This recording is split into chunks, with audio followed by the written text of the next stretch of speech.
अखिलेश यादव ने गाजीपुर में एक जनसभा को संबोधित करते हुए वैलेंटाइन पे भी कहा, ओम प्रकाश राजभर पे भी कहा और एक गाना भी गाया। सुनिए। लोग सड़कों पे हैं और कई हमारे साथी तो 11 बजे ही चल दिए होंगे घर से, और पहले चल दिए होंगे। अब तो शाम हो गई। ये बहुत दूर से आए हैं, ये बता रहे 9 बजे ही चल दिए थे। तो सोचो, जो 9 बजे चला वो आज अभी कितना समय हो गया सोचिए। लेकिन ये गाजीपुर की ऐतिहासिक धरती है, ये समाजवादी धरती है, ये वीरों की धरती है, ये वो धरती है जिसने फौज में लड़ने का जज्बा दिया है। इस धरती से पैदा हुए लोग इतिहास बनाने का काम करते हैं। हम चाहे उस्मान जी को याद कर लें या पाकिस्तान के छक्के छुड़ाने वाले हमीद को याद कर लें, वीर अब्दुल हमीद। ये धरती वो है, और नेताजी के आह्वान पर, समाजवादियों के आह्वान पर यहाँ के लोगों ने हमेशा इतिहास बनाने का काम किया है। इस बार तो हालांकि ये गाजीपुर ने पहली बार नहीं, कई बार पहले भी इतिहास बना चुके हैं। लोग बताते हैं कि चरण सिंह जी के जमाने में जब दूसरे दल का पूरा रुतबा होता था, तब भी यहां पर लोग चरण सिंह जी के कहने पर एक एक वोट डाल करके समाजवादी आंदोलन या किसानों की लड़ाई लड़ने वाले के पक्ष में ही वोट डालते थे। जब मैं यहां पर सभाओं में आया था, चुनाव की सभाओं में मैं जब यहां आया था, यहां पर लोग सुनना नहीं चाहते थे।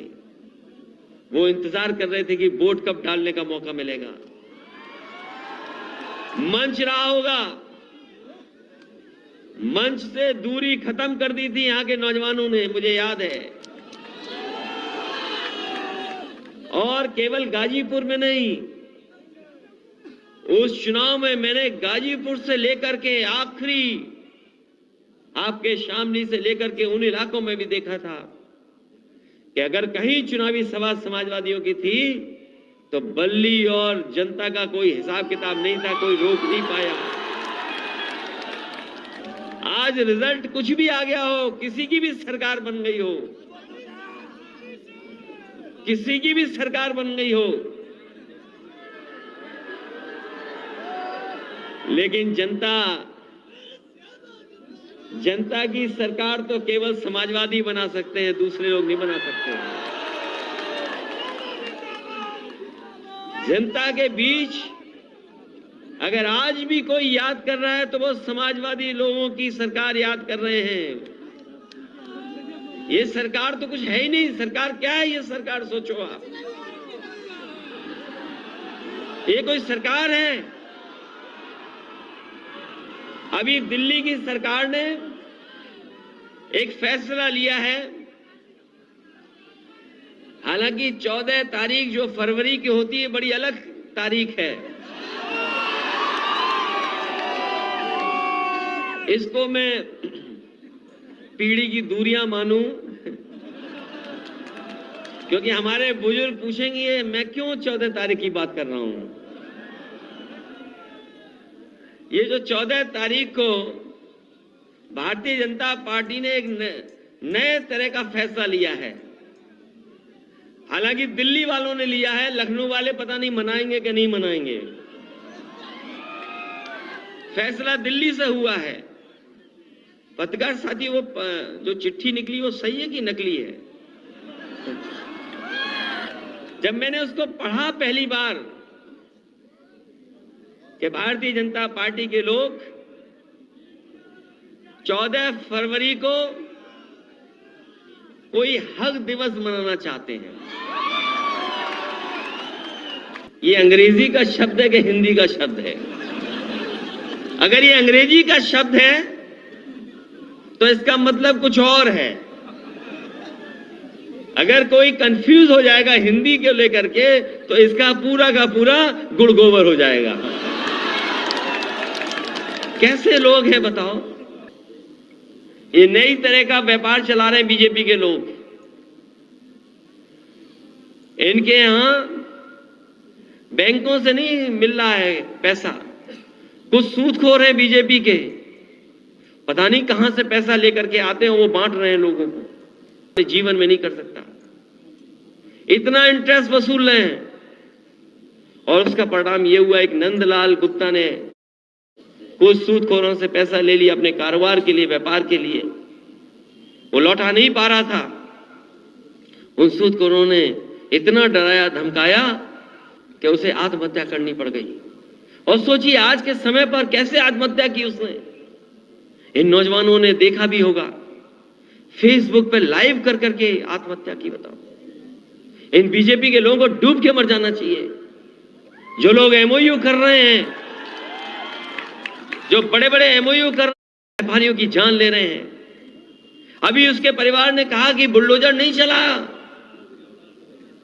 बुलडोजर नहीं चला उन पर जो सूदखोर थे बीजेपी वाले। मैंने कहा ये सरकार का बुलडोजर नहीं है, ये बीजेपी का बुलडोजर है। ये बीजेपी का बुलडोजर बीजेपी वालों पे नहीं चलता है, ये दूसरों पे चलता है बुलडोजर।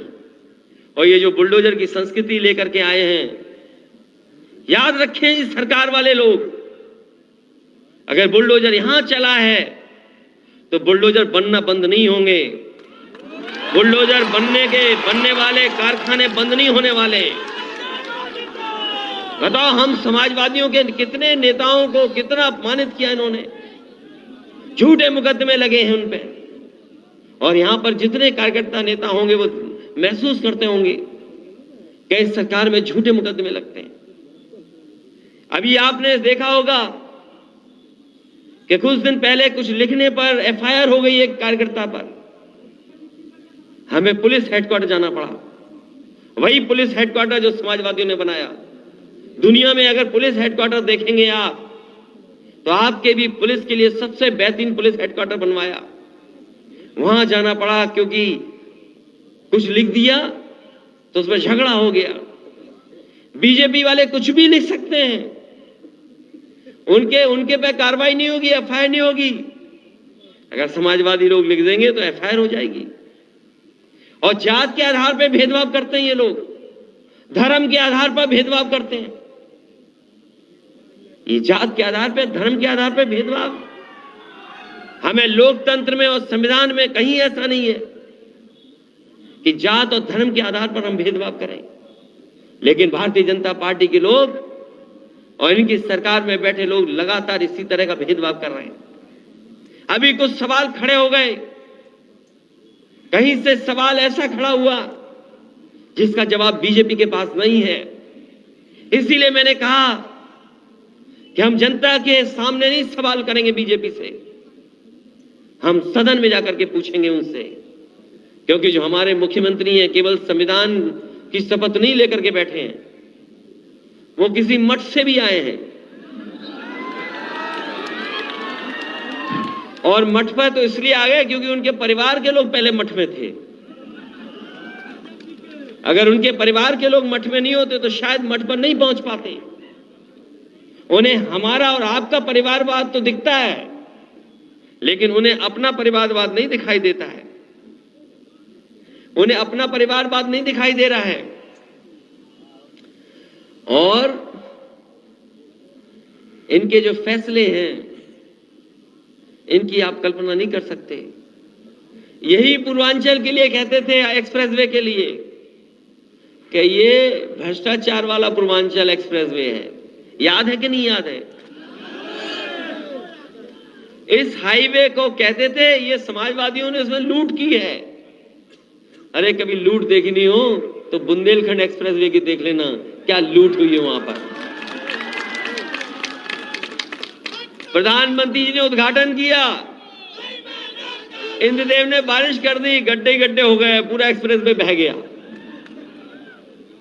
बुंदेलखंड का एक्सप्रेसवे, इसकी जो कीमत है उससे ज्यादा कीमत लगा दी वहां पर। हमें दुख है इस बात का। अभी मैं जाते हुए देखता हुआ गया और आते हुए देखता आया हूं। हमारे पूर्वांचल एक्सप्रेसवे पर कोई ज्यादा ट्रैफिक नहीं दिखाई दे रहा, गाड़ियां नहीं चल पा रही हैं और उतने भी लोग नहीं चल पा रहे जितने समाजवादी लोग रथ के समय चल लिए थे उसमें। मुझे याद है जब हम लोगों ने शुरुआत की थी इसी हैदरिया और पखनपुरा के पास, जहां पर यह हाईवे खत्म हो जाता है, बताओ अगर 1 इंच भी बीजेपी ने आगे बढ़ाया हो तो बता दो आप, अगर 1 इंच बढ़ा हो तो बताओ आप उसके आगे। मैंने उस समय जिलाधिकारी से पूछा एक दिन कि बताओ ये हैदरिया पखनपुरा से आगे जा रहा है कि नहीं जा रहा है एक्सप्रेसवे? बोले हमें पता ही नहीं है, सरकार को सोच ही नहीं रही। और ये इसलिए मैंने छोड़ दिया था, मैंने कई बार प्रेस में कहा, सदन में कहा और मैं आज फिर कहता हूं, मैंने इसलिए छोड़ दिया था क्योंकि ये एनओसी नहीं देते हमें। अगर हम इस सड़क को और आगे बढ़ा करके ले जाते तो एनएचएआई का ये कानून है कि 10-15 किलोमीटर के अंदर कोई टोल सड़क नहीं बन सकती।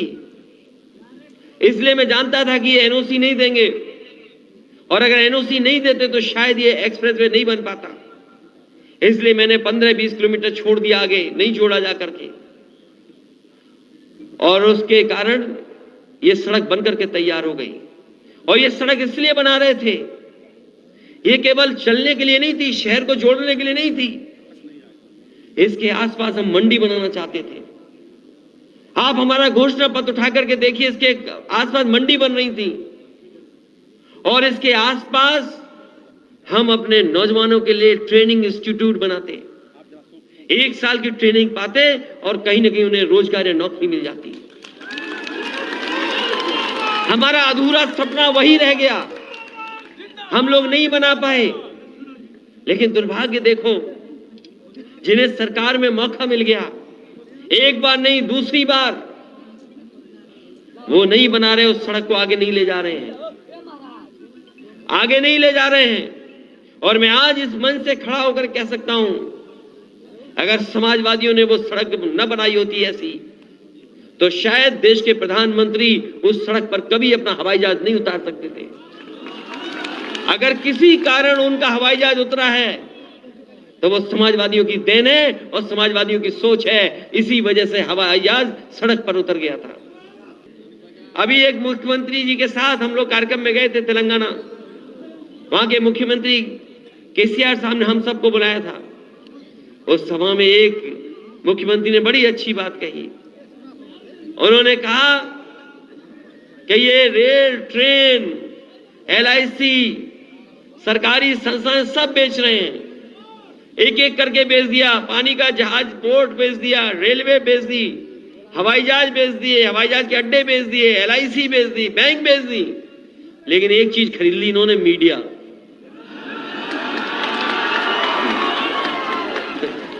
सब बेच दिया, लेकिन एक चीज पे कब्जा कर लिया इन्होंने। बताओ कब्जा हो गया कि नहीं हो गया?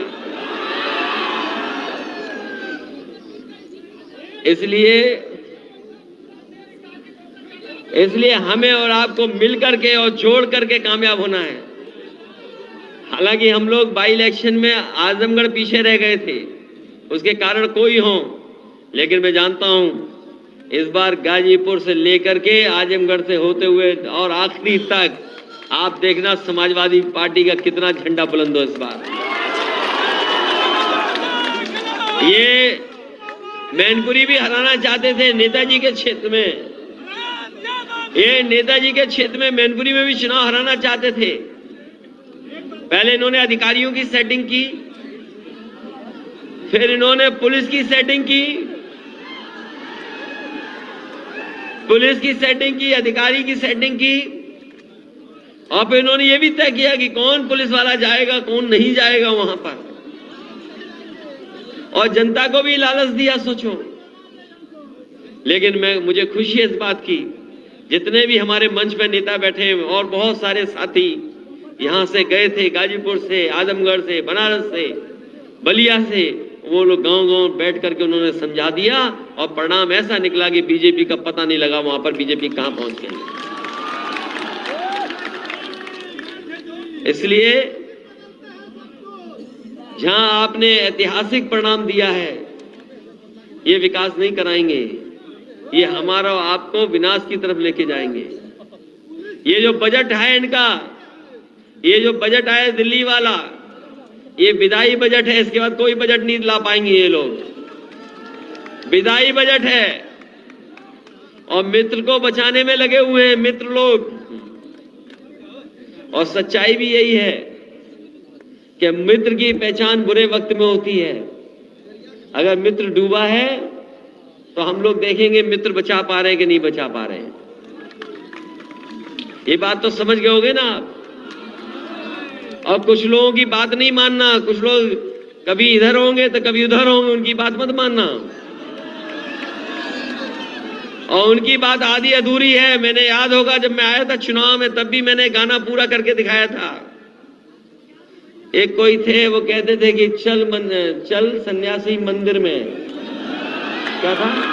चल सन्यासी मंदिर में, चल सन्यासी मंदिर में। हम लोग इतना ही सोच के उनको समझ लिए कि जड़े बड़े अच्छा गाना है, लेकिन कभी इसकी दूसरी लाइन समझ लेना, पढ़ लेना क्या लाइन है दूसरी इसकी। क्या चल सन्यासी मंदिर में, तुम्हारा कुछ हमारा कुछ बजेगा दोनों का। क्योंकि हम गाने में तेज नहीं है, उतना गाना वाना नहीं गा सकते, लेकिन सुना है उसमें दूसरी लाइन ये कि कंगना बजेगा शायद। बताओ, रात में कंगना बजा रहे हैं दूसरी ताल में जाकर के। ये जो नाम बदलने वाले हैं, हमें खुशी है कि हमारे मंच पे भी ओम प्रकाश जी हैं। ये नाम बदलने वाले अगर हैं तो ओम प्रकाश नाम ही रख दो इस जिले का। ये जो नाम बदलने वाले प्रस्ताव दे रहे हैं तो ओम प्रकाश नाम ही रख लो, तो कम से कम हमारे पास तो है एक नाम। इसलिए इनके चक्कर में मत पड़ो। ये गरीबों को धोखा देने वाले लोग हैं। ये पॉलिटिक्स में बिजनेसमैन हो गए हैं, बिजनेसमैन। ये राजनीति को बिजनेस समझ रहे हैं। हम समाजवादी लोगों ने भरोसा किया है और जो कुछ कर सकते थे त्याग, गठबंधन बनाने में हम लोगों ने त्याग कर करके ही गठबंधन बनाने का काम किया था। लेकिन अब आने वाले समय में समाजवादी पार्टी कहीं गठबंधन करने नहीं जा रही। अपनी अकेली ताकत पर साइकिल पर सवार होकर के चलेगी और जो साथी साथ हैं उन्हें लेके चलेंगे। बस कोई नया गठबंधन नहीं, कोई राजनीति में एक्सपेरिमेंट नहीं। अब केवल अपने किसान और नौजवानों पे भरोसा करके और बुनकर भाइयों पे भरोसा कर करके अगले चुनाव में साइकिल ही साइकिल लड़ने वाली है। इन्हीं शब्दों के साथ मैं अपने सभी बुजुर्गों का और किसान भाइयों का बहुत बहुत धन्यवाद देते हैं, बहुत बहुत आभार प्रकट करता हूं। अभी तक आपने हमारे चैनल को सब्सक्राइब नहीं किया तो सब्सक्राइब करें, लाइक करें, शेयर करें और बेल आइकन जरूर दबाएं समाजवाद से अपडेट रखने के लिए।